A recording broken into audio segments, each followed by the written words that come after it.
look at this little ornament, or your key fob, or your wallet. It's a perfect little pocket for lip balm.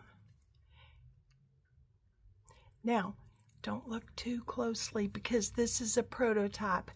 I've got crooked stitches, I've got extra stitches, I've got all the mistakes, and I know that yours will turn out way better than this. So I've given you an idea of what you can do to make quick little gifts for your loved ones, or hostess gifts, or teacher gifts, things like that. And in the rest of this video, I've shown you how I did this. Now what I'm gonna do is make one for each of my family members and hang it in the Christmas tree as an ornament. But I'm not using this fabric. I'm going to use fabric that I think each of my family members would prefer. And then it'll just be a little ornament with lip balm, and I can stick some other stuff down in there if I want to. Then it'll be fun. They can have a little treasure hunt looking on the Christmas tree. Maybe you would want to do that too. Okay, so watch the video, and in the comments, if you have questions about what I've done, be sure and ask, and I'll try my best to explain it to you, okay?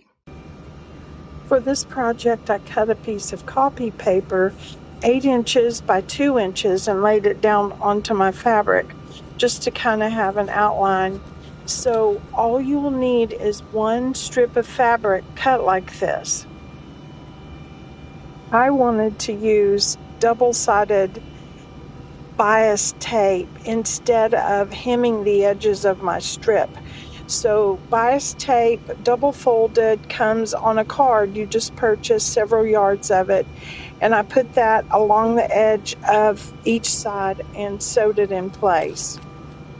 Next, I got a lobster clip that's on a swivel, and I used that for the handle of my ornament. That way it can be clipped onto a wallet or a backpack, and you just slip it over the end of the fabric, slide it down as far as you want, and I positioned it to get it in place. Now obviously I have not sewn this. I'm just showing you how I folded it over. I worked with it to get it like I wanted it before I sewed across below the swivel. Then I took the other end of the strap and folded it up to make the little pocket. I turned the end under. So that is how you make these adorable little lip balm pockets. Be sure and show me pictures of how yours turn out.